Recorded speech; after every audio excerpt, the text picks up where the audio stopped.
Amen. Amen, amen, amen.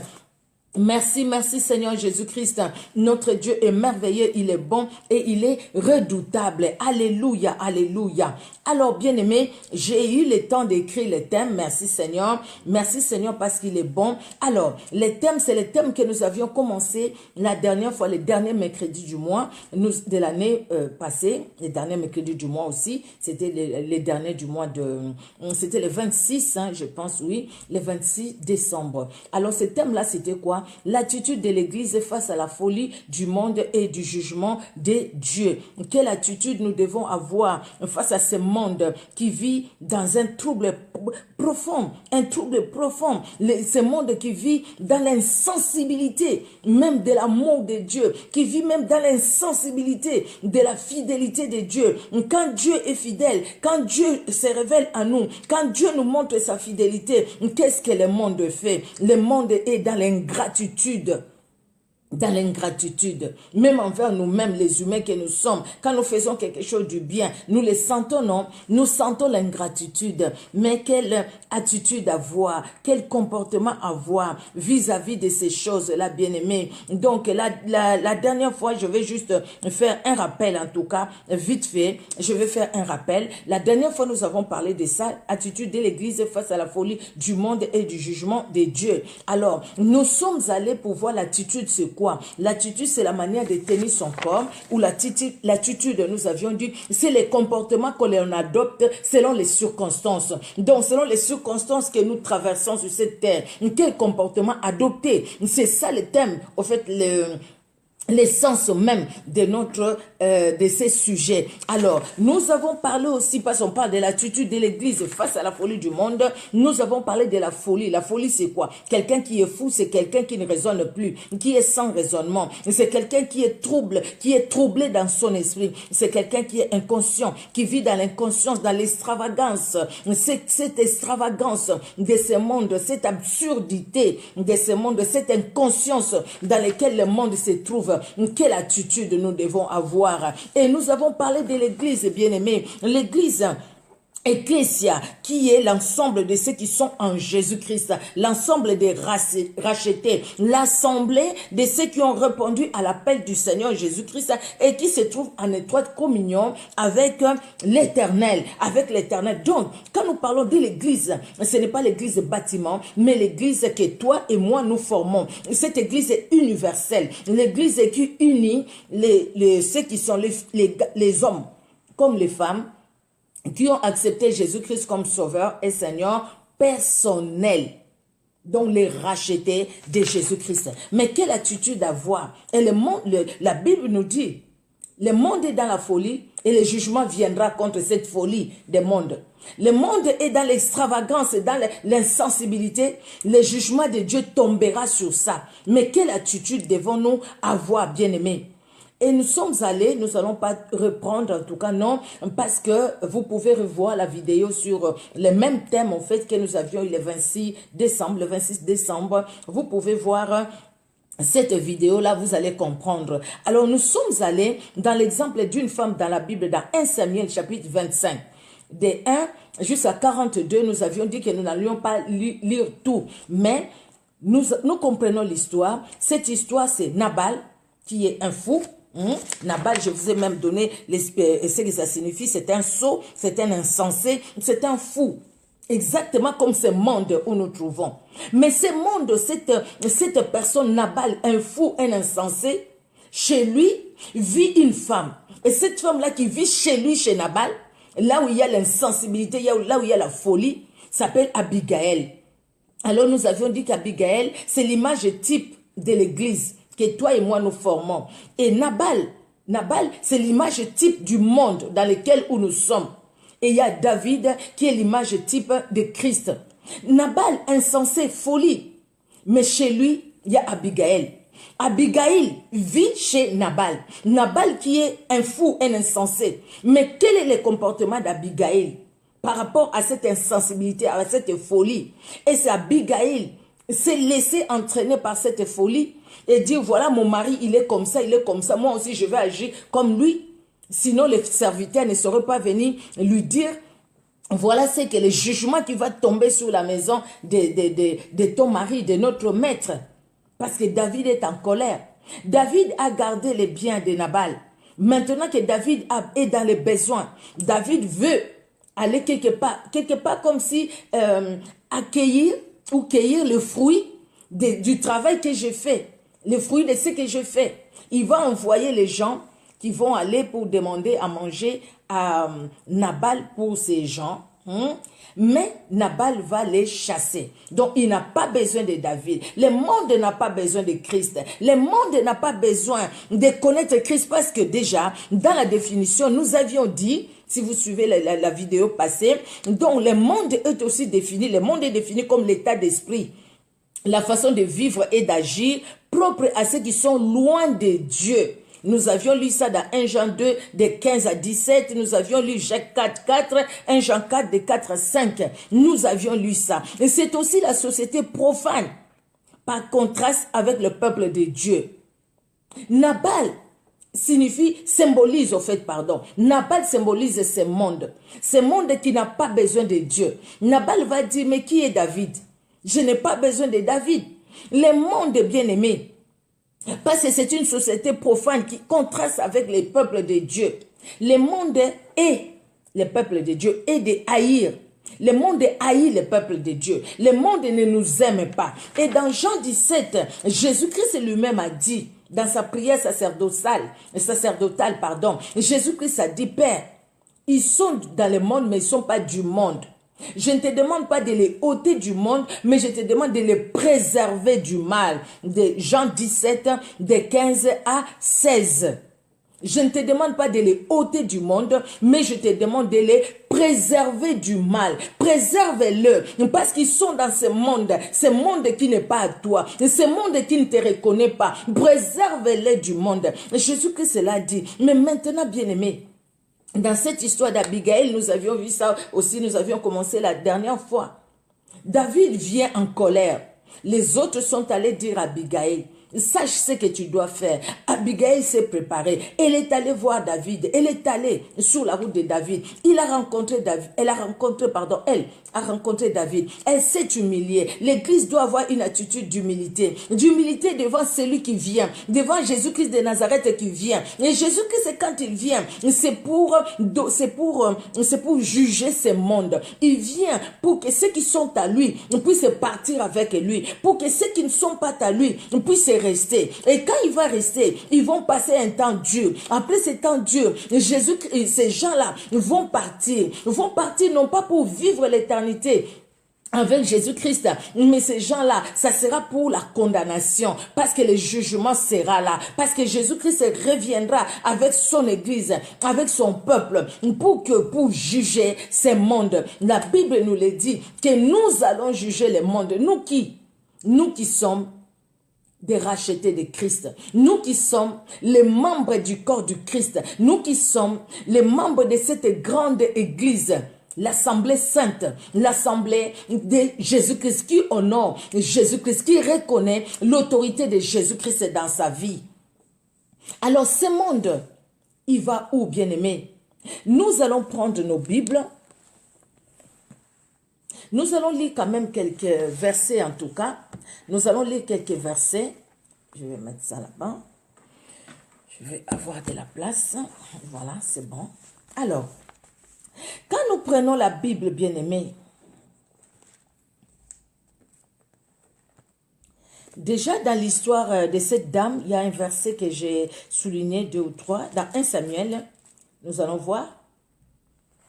Dans 1 Samuel, pardon, excusez-moi d'aller là-bas parce que je parle en même temps. 1 Samuel, c'est ici.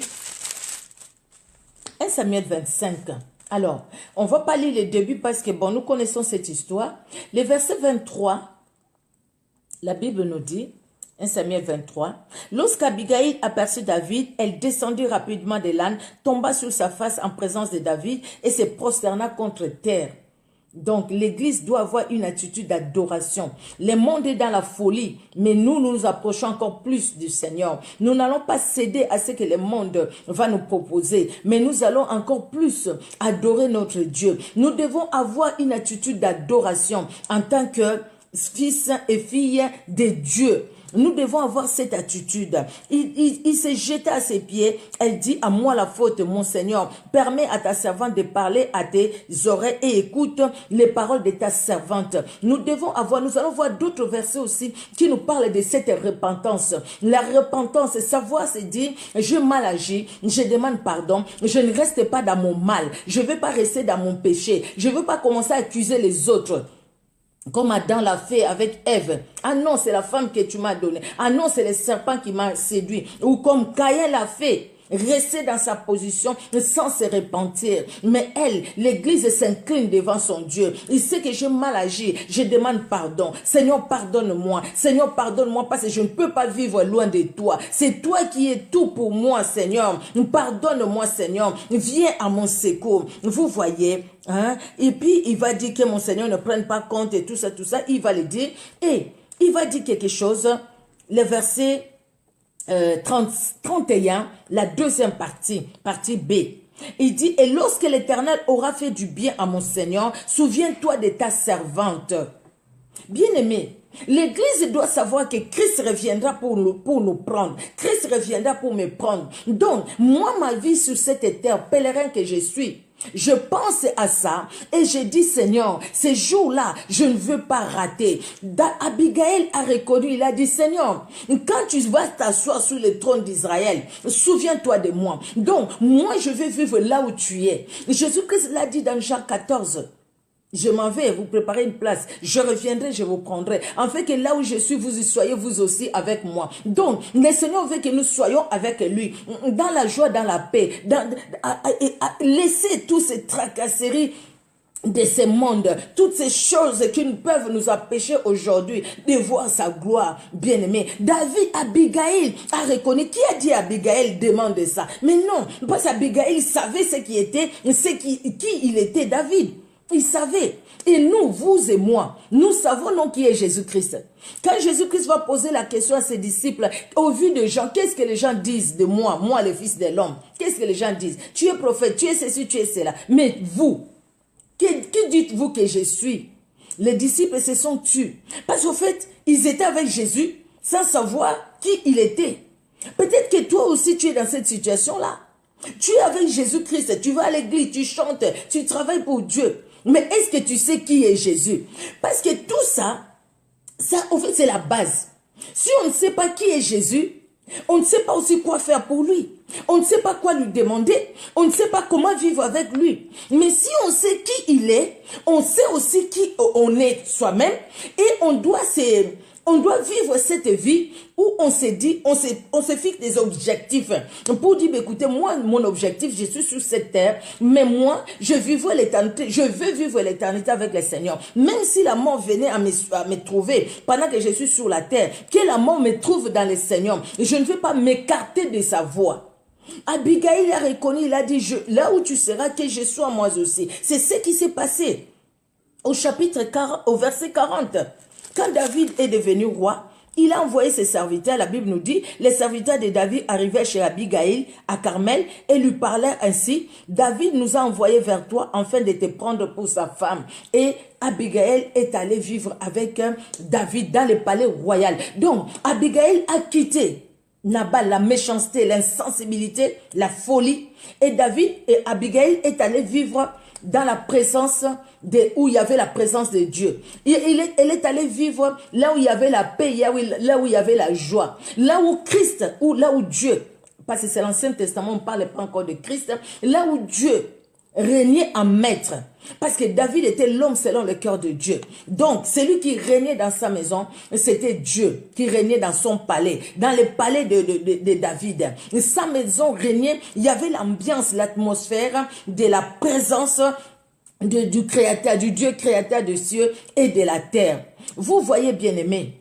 Donc, vous et moi, nous devons aimer ça et nous devons les savoir. Si nous les savons, nous allons bien marcher. Nous avions dit la dernière fois dans Romains 1,18, la Bible nous dit, la colère de Dieu se révèle du ciel contre toute impiété et toute injustice des hommes qui retiennent la vérité captive. Et dans Romains 1, nous avions vu qu'il y a beaucoup de choses, comment Dieu décrit même ces mondes, dans quelle situation il vit ces mondes qui ne sait pas distinguer la droite de sa gauche, ces mondes qui vit dans la contre-nature. C'est que Dieu a créé le monde et dit non, Dieu a mal fait, il faut qu'on change. Même les animaux ne se comportent pas comme les humains se comportent aujourd'hui. Un homme va avec un homme, même les animaux ne le font pas, même les arbres ne le font pas. Une femme va avec une femme, les animaux ne le font pas, les arbres ne le font pas. On ne va pas voir un animal femelle qui va avec un autre animal femelle. Ça se fait pas auprès des animaux, mais les humains le font, parce qu'il faut voir maintenant dans quelle folie se trouve ce monde. Dans quelle folie se trouve ce monde? Dans quelle insensibilité à la repentance même où le Seigneur nous appelle se trouve ce monde, bien-aimé. Dans Jean 3, 36, nous avions dit ça. Celui qui croit au Fils a la vie éternelle. Celui qui ne croit pas au Fils ne verra point la vie. Mais la colère de Dieu demeure sur lui. La colère présente et la colère à venir. La colère de Dieu. Celui qui n'a pas Christ. Bien-aimé, sur cette terre où nous sommes, où le monde est dans la folie, où le jugement viendra, où la colère de Dieu s'abattra sur la terre. Toi et moi, nous devons croire au Fils de Dieu. Nous devons croire au Fils de Dieu pour avoir la vie éternelle. Parce que si on ne croit pas au Fils de Dieu, nous n'aurons pas la vie éternelle. La Bible ne ment pas. La Bible nous dit la vérité. Et c'est la vérité. Croire au Fils de l'homme pour avoir la vie. Si nous ne croyons pas au Fils de l'homme, donc nous ne savons pas qui il est. Quand il nous posera la question, nous allons dire, Seigneur, j'ai chanté pour toi, j'ai prêché pour toi. Et le Seigneur dira, je ne t'ai jamais connu. Éloigne-toi de moi, toi qui commets l'iniquité. Je ne t'ai jamais connu. Donc, tout ce que tu as fait là, tout ce que nous faisons aujourd'hui, tout ce que tu fais aujourd'hui, tu le fais pour qui? Tu le fais pour quoi? Tu le fais pour qui? Tu le fais pour quelle cause? Tu le fais pour obtenir quoi? Bien-aimé, le monde est mauvais. Le monde va très très mal. Et la colère de Dieu est là. La colère de Dieu peut s'abattre même sur cette terre. Déjà aujourd'hui, nous voyons la colère de Dieu. Il y a des maladies qui sont, même les chercheurs, ils ont tout fait. Hein. Ils ne trouvent même pas. Ils ne trouvent pas. À moins que vraiment le Seigneur puisse intervenir par pitié par ses enfants pour qu'il écoute et qu'il donne la solution à un médecin qui trouvera la solution. Quel médicament donner? Parce que la colère de Dieu est là. Quand Dieu regarde, il voit aussi ce que Jésus-Christ a fait à la croix de Golgotha. Et il voit comment le monde, je reprends encore, quand je parle du monde, donc je parle de cet état d'esprit, la façon de vivre et d'agir propre à ceux qui sont loin de Dieu. Donc ces hommes et ces femmes qui vivent comme ça, donc ils vivent sans foi ni loi. Ces hommes et ces femmes qui forment quelque part une société profane, qui contredit même la parole de Dieu, qui bafoue même l'autorité de Dieu, qui croient, bien-aimés, à eux-mêmes et non même pas à ce que Jésus-Christ a accompli à la croix de Golgotha. Ça, c'est triste. Vous voyez, regardons dans la Bible, bien-aimés, dans 2 Pierre, je suis déjà, merci Seigneur, 2 Pierre, chapitre 3, des 5 à 9, qu'est-ce que la Bible nous dit? Ils veulent ignorer en effet que des cieux existèrent autrefois par la parole de Dieu, de même qu'une terre tirée de l'eau est formée au moyen de l'eau. Et par ces choses, le monde alors, et par ces choses, le monde alors périt submergé par l'eau. Tandis que par la même parole, les cieux et la terre d'à présent sont gardés et réservés par le feu pour les jours du jugement et de la ruine des hommes impies. Mais il est une chose, bien-aimée, que vous ne devez pas ignorer, c'est que devant le Seigneur, un jour c'est comme 1000 ans et 1000 ans c'est comme un jour. Le Seigneur ne tarde pas dans l'accomplissement de la promesse, comme quelques-uns le croient, mais il use de patience envers vous, ne voulant pas qu'aucun périsse, mais voulant que tous arrivent à la repentance. Le Seigneur use de patience parce qu'il ne veut pas qu'aucun périsse. Il ne veut pas que tu périsses. Il ne veut pas que je périsse. Dieu ne veut pas que nous puissions périr. C'est pourquoi Dieu use de patience. Et il nous donne encore le temps. Il nous donne l'opportunité de nous repentir. Pour que nous puissions nous repentir de mauvaises choses. L'Église, dans cette folie du monde, l'Église des fois est tombée très bas. L'église est tombée très bas. L'église est tombée dans la division. L'église est tombée dans des choses mauvaises. Aujourd'hui, les gens qui marient, qui unissent ou qui bénissent, les mariages homosexuels, c'est des gens qui se disent être serviteurs de Dieu. C'est des gens qui se disent être établis par Dieu. Vous voyez les mâles? Vous voyez les mâles bien-aimés? Vous voyez les mâles? Vous voyez les mâles? Quelqu'un qui amène son animal, je ne sais pas, son chien ou son chat, bien habillé, et puis on va les marier chien et chat, ou on va marier quelqu'un qui est une femme avec je ne sais pas quel animal. C'est des choses que vous avez vues. Vous voyez jusque où la folie de l'homme va maintenant, et plus cette folie ça va s'accroître encore. Le Seigneur nous appelle, vous et moi. Dieu use de patience, bien-aimé. Dieu use de patience. S'il pouvait pas, s'il n'y avait pas le sang de Jésus qui avait coulé pour nous, cette terre où nous sommes pouvait être détruite comme à l'époque de Sodome et Gomorrhe, pouvait être détruite comme à l'époque de Noé, soit par l'eau, soit par le feu. Parce que Dieu, quand il regarde l'homme qu'il a créé, je parle de l'homme et de la femme, qu'il a créé à son image et à sa ressemblance, qui aujourd'hui déshonore sa parole, la parole qu'il a donnée, qui aujourd'hui déshonore même l'œuvre de Golgotha. Mais la colère de Dieu viendra, la Bible nous le dit. Nous ne devons pas ignorer que devant le Seigneur, et puis le Seigneur ne tarde pas dans l'accomplissement, le verset 9, le Seigneur ne tarde pas dans l'accomplissement de la promesse comme quelques-uns le croient, mais il use de patience envers vous, ne voulant pas qu'aucun ne périsse, qu'aucun périsse, mais voulant que tous arrivent à la repentance. C'est que nous devons faire l'église aujourd'hui face à la folie du monde. Si quelque part nous sommes tombés, si quelque part nous n'avons pas trébuché, si quelque part nous avons suivi ce monde, nous devons nous repentir. Nous devons nous repentir, bien-aimés. Nous repentir, c'est-à-dire reconnaître ses fautes devant Dieu, demander pardon et ne plus tomber dans la même chose. Dire non à ces choses-là mauvaises, parce que ça sent mauvais devant Dieu et la colère de Dieu ne tardera pas à venir. Dans Romains, bien-aimés, Romains chapitre 2, alors Romains, voilà, Romains chapitre 2, la Bible nous dit de 4 à 5, Romains 2, il y a des passages que nous allons lire, hein? Romains 2, de 4 à 5, la Bible nous dit: où méprises-tu les richesses de sa bonté, de sa patience et de sa longanimité, ne reconnaissant pas que la bonté de Dieu te pousse à la repentance? Mais par ton endurcissement et par ton cœur impénitent, tu t'amasseras un trésor de colère pour les jours de la colère et de la manifestation du juste jugement de Dieu. Dieu use de patience, même envers ce monde, ces gens-là qui ne croient pas en Dieu. Envers toi, envers moi. Dieu use de patience. Et nous disons, Dieu est bon. Vous savez, il y a des enseignements qui circulent aussi. Dieu, il est tellement bon. Presque, non, la bonté de Dieu est là. Dieu nous a fait ceci, Dieu nous a donné ci, Dieu nous a donné ça. Oui, Dieu nous a tout donné, sa bonté est là. Mais nous devons marcher aussi dans la crainte de Dieu. Si nous ne marchons pas dans la crainte de Dieu, toujours sa bonté, à cause de sa bonté, nous serons jugés. Et dans sa bonté, la colère s'abattra. Dans son amour, parce qu'il est juste. Il est juste et la colère de Dieu s'abattra. Dans sa bonté, la colère s'abattra. Donc c'est maintenant, c'est maintenant. Bien-aimés, ne faisons pas de la grâce de Dieu un prétexte de vivre mal pour dire la grâce de Dieu est là, pour dire non, Dieu me pardonnera. Aujourd'hui tu fais Dieu me pardonnera. Demain tu dis Dieu me pardonnera. Dieu me pardonnera, Dieu me pardonnera. Oui, la grâce est encore là, Dieu te pardonnera. Mais là, Dieu n'est pas notre grand-père. Dieu, ce n'est pas quelqu'un avec qui nous allons faire des jeux. Non.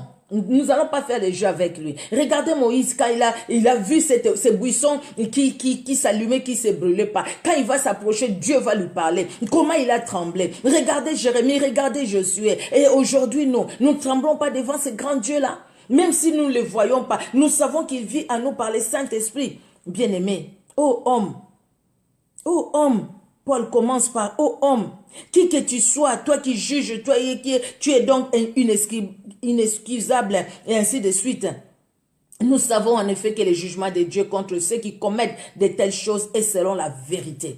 Les jugements de Dieu se fera selon la vérité. Personne ne dira, ah non, mais tel, moi je le voyais aussi à l'hôtel. Pourquoi elle est sauvée, moi je ne suis pas sauvée. Tu sais pas, elle est allée à l'hôtel, tu l'as vue peut-être, mais après tu sais pas comment elle a demandé. Quand elle s'est repentie avec Dieu, tu n'étais pas là. Toi, tu dois faire ta vie à toi. Ne dis pas qu'eux maintenant, ils pêchent, non, mais ils sont bien. Et ils sont dans les péchés, regarde comment ils sont bénis. Ceux qui sont dans les péchés ne sont jamais bénis. Non, ils ne sont pas bénis.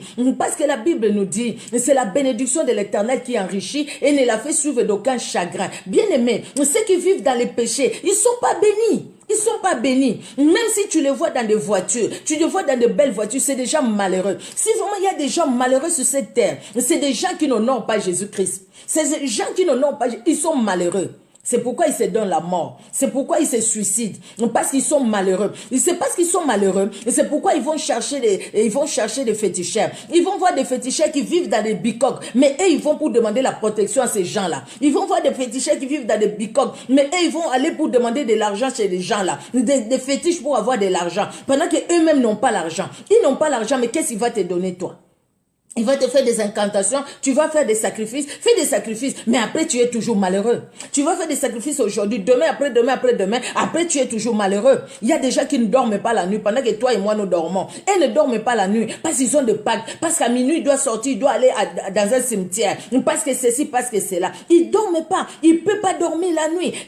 La journée, il n'est pas calme. Quand ces esprits-là lui disent va à gauche, il est obligé d'aller à gauche, même s'il voulait aller à droite. Il doit aller à gauche parce que ces esprits-là lui disent d'aller à droite. Ils sont pas libres. Mais toi et moi, nous avons cette liberté. Toi et moi, nous avons cette liberté. Cette liberté, bien-aimée, que Jésus-Christ nous a donnée. Alléluia. Vous savez combien de fois nous désobéissons à Dieu. Mais Dieu nous regarde et dit, ma fille, c'est pas là où je voulais. Retourne. Je voulais que tu ailles de l'autre côté. Avec amour.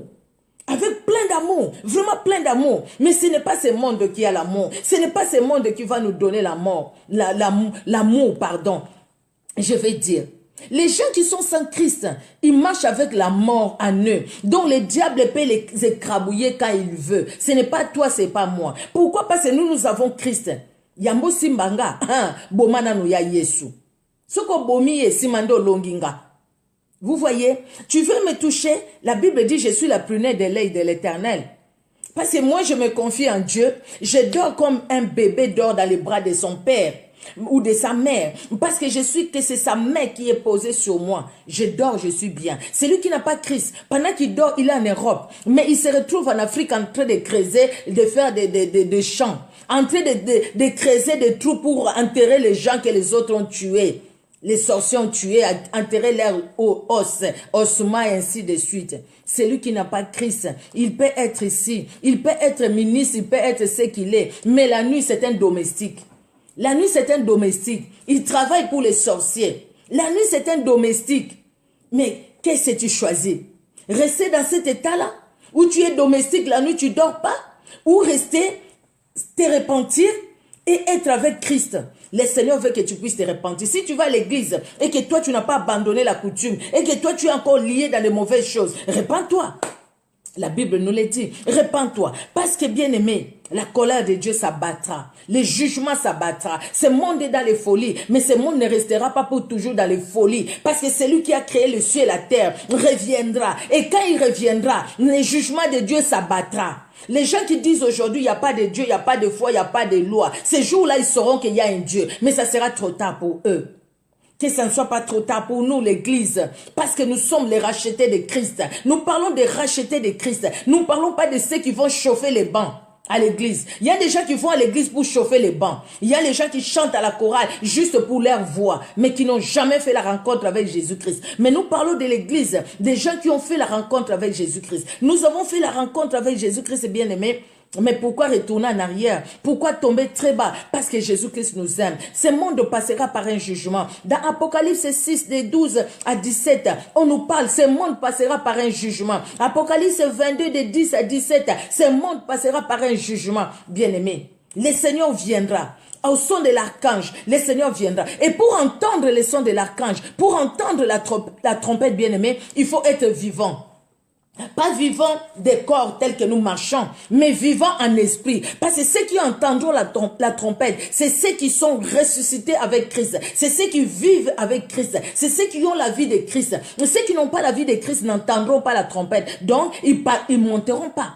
Pour monter, il faut entendre cette trompette. Et la trompette est réservée, l'entente, l'écoute de la trompette est réservée à ceux qui sont nés de nouveau, qui suivent Christ et qui ne marchent pas selon la folie de ce monde.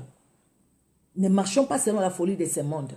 La folie de ce monde, je l'ai dit la dernière fois, bien aimé, c'est la jalousie, c'est l'envie, c'est l'orgueil, c'est toutes ces choses-là mauvaises. Mais nous, même s'il y a l'orgueil à nous, même si on trouve telle chose ou telle autre chose, nous demandons pardon. Si nous n'arrivons pas, allons voir nos pasteurs, les femmes de pasteurs, les responsables, les serviteurs de Dieu, les servants de Dieu qui peuvent nous aider dans la prière. Même si on prie pour nous du matin au soir, du premier, et tout ça. Mais nous avons notre part. Notre part, quelque part, bien aimé, dans tout ce que nous faisons, si on ne se discipline pas, pour dire, écoutez, je vais lire la Bible, même si je sens le sommeil, dès que j'ouvre la Bible, j'ai le sommeil, j'ai dit sommeil, tu vas attendre, je vais lire la Bible. Je vais lire la Bible, je vais obéir. Quand je sens que je vais injurier, ah non, je dois pardonner, je ne vais pas injurier. Moi, je refuse d'injurier, même si ça bouillonne dans mon cœur. Je dis, toi, mon cœur, calme-toi. Au nom de Jésus, calme-toi. Jésus-Christ m'a dit, regardez ce que la Bible dit. Lis la Bible à haute voix. Lis la Bible pour cette voix-là qui te parle dans ton cœur. Lis-lui la Bible, cette voix-là. Lis à cette voix-là la Bible. Dis-lui, toi qui bouillonne en moi pour que je fasse du mal. Écoute ce que la parole de Dieu dit. Donc tais-toi et sors, quitte mon corps au nom de Jésus. Je vais faire du bien au nom de Jésus. Je le déclare au nom puissant de Jésus-Christ de Nazareth. Vous savez, la Bible dit résister au diable, il fera loin de vous. Hein? C'est ce que la Bible nous dit. Hein? Donc si on lui résiste pas, comment il va fuir loin de nous? Il faut lui résister pour qu'il puisse fuir loin de nous. Et le diable doit fuir loin de nous, bien-aimés. Le monde est dans la folie. Je l'ai dit, je le répète. Dans l'extravagance, le monde est insensé. Mais le jugement de Dieu va s'abattre.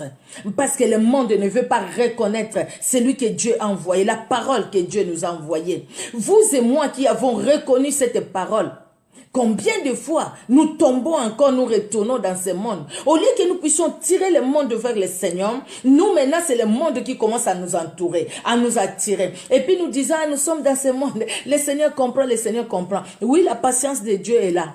Mais Dieu aussi te demande de te repentir. La repentance, elle est importante. Nous allons voir, nous sommes dans Romains 12 toujours. Et pardon, Romains. On a lu Romains 1, Romains chapitre 12, nous allons lire. Romains chapitre 12. Voilà. Romains chapitre 12, de 1 à 5. Qu'est-ce que la Bible nous dit? Je vous exhorte donc, frères, par les compassions de Dieu, à offrir vos corps comme un sacrifice vivant, saint, agréable à Dieu, ce qui sera de votre part un culte raisonnable. Offrez vos corps comme un sacrifice vivant, saint et agréable à Dieu. Ne vous conformez pas au siècle présent, mais soyez transformés par le renouvellement de l'intelligence, afin que vous discerniez quelle est la volonté de Dieu, ce qui est bon, agréable et parfait. Par la grâce qui m'a été donnée, j'ai dit à chacun de vous de n'avoir pas de lui-même une trop haute opinion, mais de revêtir des sentiments modestes, selon la mesure de foi que Dieu a départie à chacun. Car comme nous avons plusieurs membres dans un seul corps et que tous les membres n'ont pas la même fonction, ainsi nous qui sommes plusieurs, nous formons un seul corps en Christ et nous sommes tous membres les uns les autres. Alléluia. Qu'est-ce que l'attitude de l'Église face à la folie du monde et du jugement de Dieu? L'Église doit vivre dans l'amour. Les vivres doivent comprendre que ce que j'ai, l'autre n'a pas. Donc ce qu'elle a, moi je n'ai pas. Ce qu'il a, lui, moi je n'ai pas. Nous devons comprendre, l'Église doit les comprendre et se compléter. Pourquoi la jalousie au milieu de nous dans nos églises? Pourquoi aujourd'hui les enfants de Dieu vivent dans la jalousie? Pourquoi nous vivons? Pourquoi il y a la jalousie au milieu de nous? Pourquoi il y a l'orgueil au milieu de nous? Pourquoi il y a toutes ces choses-là? L'envie au milieu de nous? Parce que nous voulons être comme elle. Nous voulons être comme lui. Nous voulons être comme X. Vous voyez X, quand il parle, je vais être comme lui. Au lieu de ressembler à Christ, nous cherchons à ressembler aux gens. Et plus nous cherchons à ressembler aux gens, quand on n'arrive pas à les ressembler, on les jalouse. Quand on n'arrive pas à les ressembler, on commence à les envier. Ah, tu sais pas, elle si c'est fait ça, c'est pas ce qu'elle a touché, c'est pas ce qu'elle a fait, c'est pas ce qu'il a fait, c'est pas. On commence même à dire des choses mauvaises sur les autres, bien aimés. Ceux qui sont dans les choses des ténèbres, ça se voit, qui sont dans les choses des ténèbres, ils font du théâtre. Mais il y a des gens qui sont dans les vrais, qui aiment Dieu dans les vrais, qui servent Dieu dans les vrais. Vous savez ce qu'on peut faire, c'est dire mon frère, ma soeur, vraiment quand tu pries, moi ça me plaît beaucoup. Vraiment je me demande comment tu fais. Ah ben, tu sais, ça sera quoi? Il n'y aura pas 1000 solutions. En tout cas, la solution sera, il faut lire la parole de Dieu, il faut avoir une intimité avec Jésus-Christ. Je pense que c'est la seule solution. Ça ne sera pas où la personne va t'amener, viens, je vais te montrer, et puis t'amène au bord d'un lot, d'une eau, pardon, au bord de l'eau. Et puis là, après, il va faire des invocations, des sirènes qui vont sortir. Et puis après, ils vont te demander des choses où tu es obligé de sacrifier parce que tu es allé chercher l'aide.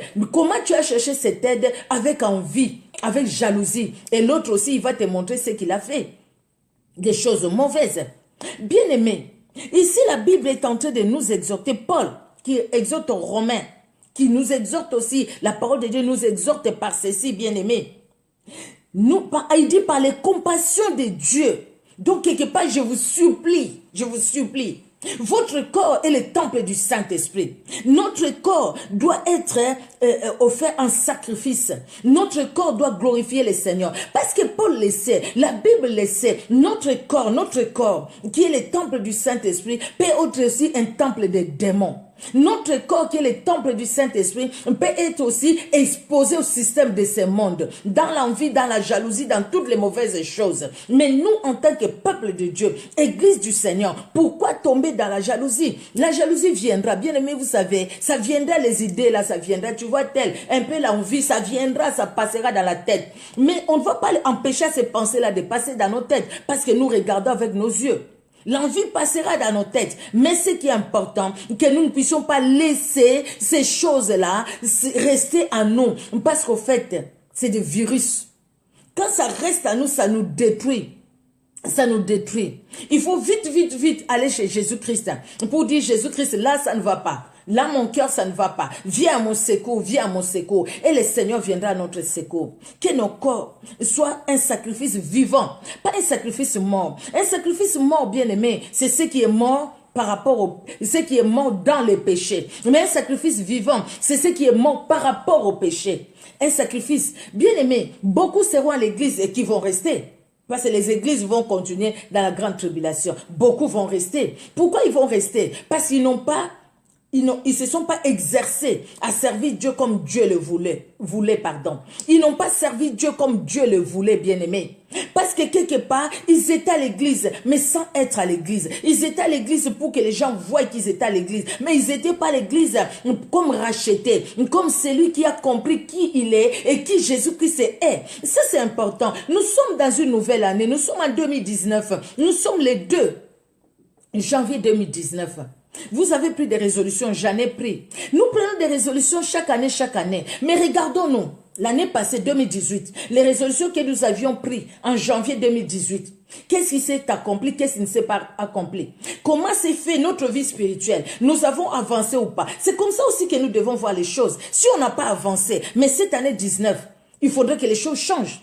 C'est-à-dire, le problème, c'est pas Dieu, c'est pas le Saint-Esprit. Dieu veut que nous puissions avancer. Le problème, c'est nous-mêmes si on n'a pas avancé dans la vie chrétienne. Le problème, c'est nous-mêmes. Là où il fallait glorifier Dieu, nous avons préféré glorifier le monde. Là où il fallait honorer Dieu, nous avons préféré honorer le monde. Si on honore le monde au lieu d'honorer Dieu, comment est-ce que nous allons grandir avec le Seigneur? Comment est-ce que nous allons grandir avec... C'est étonnant. Je fais avec la tablette pour que personne ne m'appelle et personne ne peut m'appeler. C'est une nouvelle tablette que j'ai. Personne ne peut m'appeler. Donc, je n'ai pas compris comment cette personne m'a appelé. Non, je n'ai même pas enregistré, à part mes soeurs, en tout cas dans la famille. Non.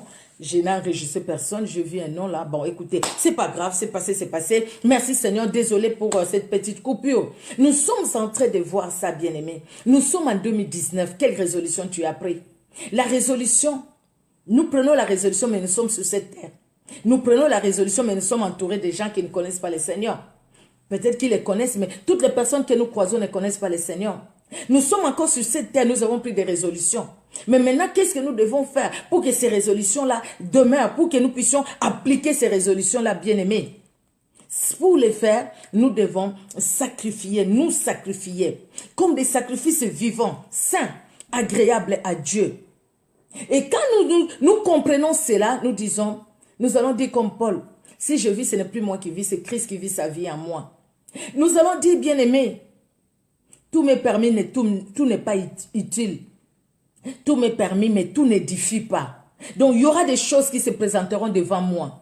Je vais voir ces choses-là, je trouve que non, ça c'est bon. Ces choses, je peux le faire comme tout le monde. Je peux le faire comme les autres le font. Mais moi, je ne le ferai pas. Parce qu'au fait, ça ne va pas m'édifier. Parce qu'au fait, ça ne donnera pas gloire à Jésus-Christ. Je suis devant deux situations. Là, je suis devant une situation de l'autre côté. Une jeune fille, tu n'es pas mariée. Je prends par exemple cet exemple-là. Tu n'es pas mariée. Tu vas à l'église, tu chantes à l'église, tu es à l'intercession. La famille est pauvre.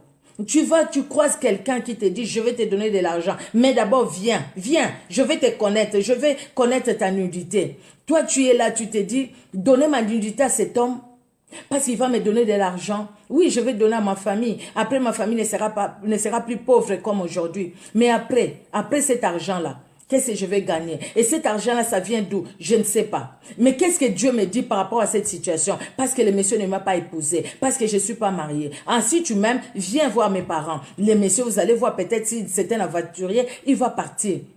Ou les autres aussi peuvent venir, mais juste pour que tu puisses céder. Ou alors dire, ma famille est pauvre, c'est vrai, mais la bénédiction vient de l'Éternel. Et c'est la bénédiction de l'Éternel qui enrichit. Il ne l'a fait suivre d'aucun chagrin. Non, non, non, monsieur, désolé. Merci pour ton argent, mais garde ça pour toi et pour ta famille. Mais ta famille est pauvre. Oui, oui, ma famille est pauvre, mais c'est Dieu qui pourvoira pour ma famille. Donc, et puis rester sur cette position, ne plus retourner en arrière. Vous voyez, restez sur cette position et glorifiez le Seigneur. Sinon, alors, ça sera vraiment difficile de glorifier le Seigneur. Dans Éphésiens 5, qu'est-ce que la Bible nous dit? Éphésiens, Galates, Éphésiens. Voilà. Éphésiens chapitre 5, de 3 à 7. La Bible nous dit, Éphésiens 5, voilà, de 3 à 7. Quelle impudicité, qu'aucune espèce d'impureté et que la cupidité ne soit pas même nommée parmi vous, ainsi qu'il convient à des saints. Qu'on n'entende ni paroles déshonnêtes, ni propos insensés, ni plaisanteries, choses qui sont contraires à la bienséance, qu'on entende plutôt des actions de grâce. Oui, c'est ça, 5, 3, 7. Car sachez-le bien, aucun impudique ou impur ou cupide, c'est-à-dire idolâtre, n'a d'héritage dans le royaume de Christ et de Dieu. Que personne ne vous séduise par de vains discours, car c'est à cause de ces choses que la colère de Dieu vient sur le fils de la rébellion. N'ayez donc aucune part avec eux. Autrefois, vous étiez ténèbres et maintenant, vous êtes lumière dans le Seigneur. Marchez comme des enfants de la lumière. Alléluia. Marchez comme les enfants de la lumière. Le verset 11 nous dit, et ne prenez point part aux œuvres infructueuses des ténèbres, mais plutôt condamnez-le. Alléluia. Pas d'impudicité, pas d'impureté, pas de cupidité au milieu de nous. Bien-aimés, la Bible nous le dit. Pas de paroles déshonnêtes, même pas de propos insensés. Et la Bible dit même pas de plaisanteries. Même pas de plaisanteries. Vous voyez, hein? Même pas de plaisanteries. Mais des fois, combien de fois on tombe dans les plaisanteries? Plus on plaisante, on croit plaire à Dieu, mais on ne plaît pas à Dieu. Quand on parle de la parole de Dieu, on parle de la parole de Dieu, bien-aimé. On peut donner un exemple, mais pas de plaisanter. Non, non, non. Et c'est Jésus-Christ a plaisanté une seule fois avec ses disciples? Non. C'est la Bible qui nous dit, pas de plaisanteries. C'est des choses que nous devons éviter. On prêche avec beaucoup de plaisanteries et là, je me demande si ça plaît à Dieu. Et quand je lis ça, je me dis non, ça ne plaît pas à Dieu. Il y a des choses qu'il faut faire et des choses qu'on ne peut pas faire. C'est des choses que nous devons éviter. Alléluia, alléluia. Bien-aimé. Alors, là, j'ai prélevé je vous avais dit qu'on lirait beaucoup de passages. J'ai prélevé dans Tite, chapitre 2, parce que tout ça, au fait, ça nous parle de ce que nous devons faire, nous, en tant qu'enfants de Dieu, nous, en tant que fils de Dieu, filles et filles de Dieu, ce que nous devons faire. Alors, dans Tite, chapitre 2, de 12 à 13, donc, elle parle de la grâce. Paul qui parle de la grâce, elle dit, elle nous enseigne à renoncer à l'impiété et aux convoitises mondaines et à vivre dans les siècles présents selon la sagesse, la justice et la piété. Nous devons vivre dans la piété, bien-aimés, dans ce monde où il y a la souillure, mais nous devons nous démarquer. Nous devons nous démarquer. Les gens disent, dans ce monde, vous croyez qu'il y a des gens vraiment qui marchent dans la crainte de Dieu? Nous pouvons dire oui. Il y a des gens qui marchent dans la crainte de Dieu, mais il faudrait qu'eux voient que nous marchons dans la crainte de Dieu, bien-aimé. Sinon, alors, qu'est-ce que ça va faire? Nous allons voir, là j'avais écrit les passages, nous allons voir dans Jacques 1, Jacques, voilà, Jacques chapitre 1, les versets 27, bien-aimé, nous allons finir. Jacques chapitre 1, les versets 27, la Bible nous dit, la religion pure et sans tache devant Dieu notre Père consiste à visiter les orphelins et les veuves dans leurs afflictions et à se préserver des souillures du monde. À se préserver. Nous sommes de ceux-là qui doivent faire, qui doivent aider. C'est ce que nous devons faire, nous. Face à ce monde qui vit dans l'insensibilité, face à ce monde où il n'y a plus l'amour, où quelqu'un pour te donner, il dit, il veut donnant.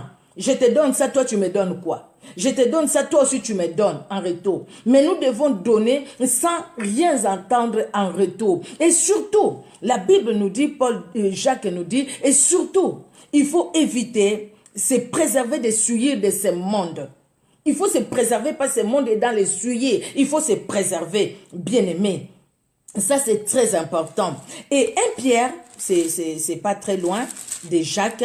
Vraiment, il y avait beaucoup de passages. C'est comme ça, tout simplement, qu'on devait expliquer ces choses, ce que nous devons faire. 1 Pierre, chapitre 1, de 14 à 16. La Bible nous dit, 14 à 16. La Bible nous dit, comme des enfants obéissants, ne vous conformez pas aux convoitises que vous aviez autrefois quand vous étiez dans l'ignorance. Mais puisque celui qui vous a appelé est saint, vous aussi soyez saints dans toute votre conduite, selon qu'il est écrit, vous serez saints car je suis saint. 14 à 16. Donc, qu'est-ce que nous devons faire? Quel est le comportement? Nous devons nous comporter, nous devons vivre dans la sainteté. Nous ne devons pas vivre comme la souillure de ce monde, mais nous devons vivre dans la sainteté. Parce que la Bible le dit, Dieu est saint, nous aussi nous devons être saints. Bien-aimés, parce que ça c'est la Bible qui nous le dit. Alléluia. Mais qu'est-ce que nous pouvons dire en conclusion? Qu'est-ce que nous pouvons dire? J'ai mis conclusion. Je suis dans 1 Jean, c'est pas très loin de après 1 Pierre, pardon, 2 Pierre, c'est 1 Jean, chapitre 5. Voilà, je suis, chapitre 5. Et les versets 3 à 5, la Bible nous dit, car l'amour de Dieu consiste à garder ses commandements. Et ses commandements ne sont pas pénibles, parce que tout ce qui est né de Dieu triomphe du monde. Et la victoire qui triomphe du monde, c'est notre foi. Qui est celui qui a triomphé du monde? Sinon, celui qui croit que Jésus-Christ est le Fils de Dieu. Donc, la Bible nous recommande de vivre dans l'amour. L'amour qui vient d'où? L'amour qui vient de nos sentiments? Non, l'amour de Christ.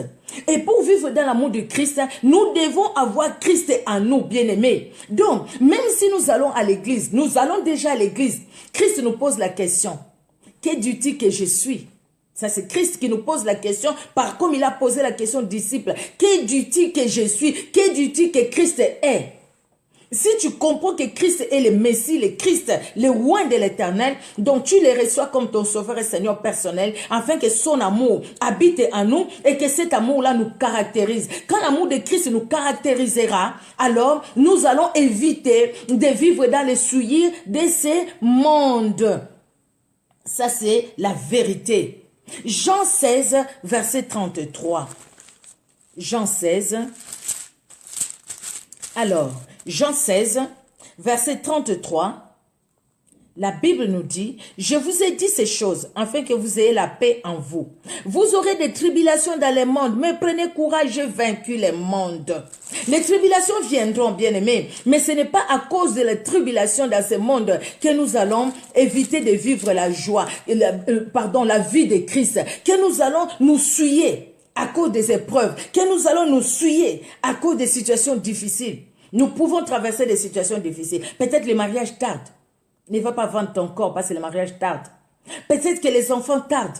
Ne tombe pas dans l'envie, dans la jalousie parce que les enfants tardent.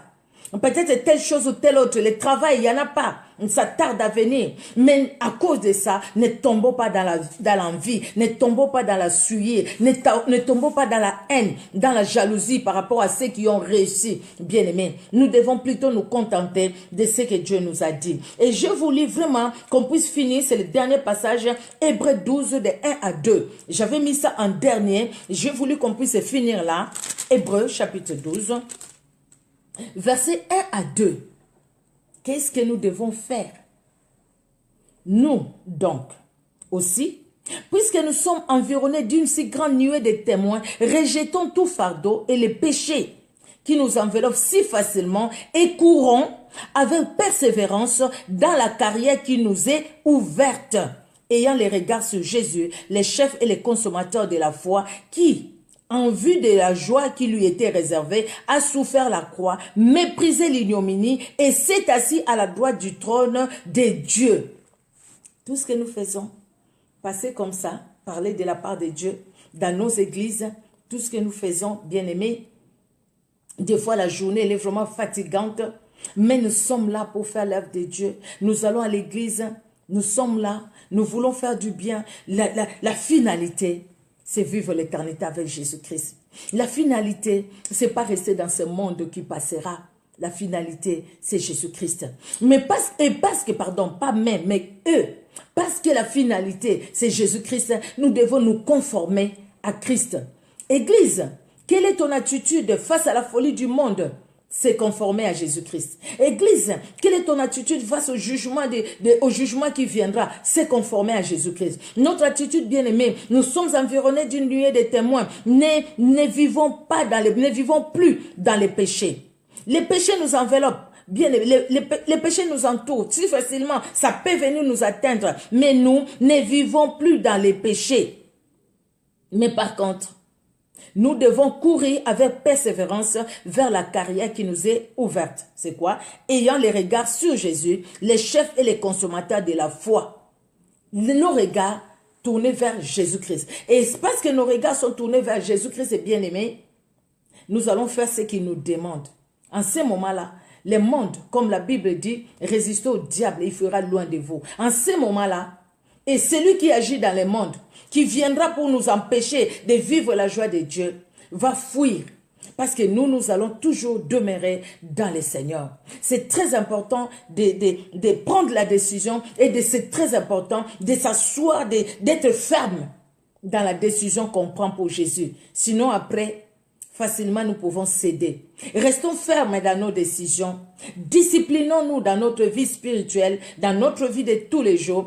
Même quand nous sommes entourés de gens, quand ils parlent autour de nous, quand les gens racontent, si nous n'avons pas une discipline dans notre cœur pour dire, écoutez, ça et ça, je ne fais pas, nous allons tomber. Il y a des gens qui disent, je ne mange pas pendant... Tu peux même demander, tu veux dire, je vais jeûner. Mais dès que tu sens l'odeur de la nourriture, tu vas dans la cuisine, tu manges. C'est parce que quelque part, tu t'es pas discipliné. Tu peux dire, je vais jeûner. Non, aujourd'hui, vraiment, la télé, je mets de côté. Je vais jeûner. Vraiment, Seigneur, vraiment. Je veux prendre du temps dans la prière. Mais dès que tu entends un bruit là-bas, tu vas regarder. À cette heure, ça doit être tel truc qui passe, tel, je sais pas, dessin animé ou comment on les appelle, des séries qui passent. Donc après ce temps-là où tu as dit que tu allais prier, tu ne vas pas prier. Tu peux être en train de prier, il suffit que le téléphone, une notification, tu regardes qui m'a envoyé la notification. Je dois d'abord répondre, puis je vais revenir à la prière. Ça, c'est se moquer de soi-même, pas de Dieu. Dieu, il est saint, il est là où il est, bien-aimé. Et nous sommes ici où nous sommes aussi. Mais avec Jésus-Christ, nous devons lui obéir. Nous donc aussi, puisque nous sommes environnés d'une si grande nuée de témoins, rejetons tout fardeau et les péchés qui nous enveloppent si facilement et courons avec persévérance dans la carrière qui nous est ouverte, ayant les regards sur Jésus, les chefs et les consommateurs de la foi, qui en vue de la joie qui lui était réservée, a souffert la croix, méprisé l'ignominie et s'est assis à la droite du trône de Dieu. Si Jésus-Christ n'avait pas persévéré, si Jésus-Christ ne savait pas quelle était sa mission, il pouvait même montrer qu'il est Dieu et il pouvait même détruire les gens qui étaient là pour les condamner. Mais il connaissait sa mission. Et il savait que toi et moi, nous allions exister sur cette terre et que nous aurions besoin de la croix pour que nous soyons sauvés. Il a supporté. Il a supporté. Il a supporté. Et nous aussi, nous pouvons le faire pour lui. Parce que ce qu'il a fait pour nous, Jésus-Christ de Nazareth, nous pouvons le faire aussi pour lui. Amen, amen. Nous allons prier, bien-aimés. Merci Seigneur Dieu de gloire. Merci. Nous sommes rien sans toi. Jésus-Christ, nous avons soif de toi. Dans cette nouvelle année où nous avons commencé, chacun de nous a pris une résolution ou des résolutions.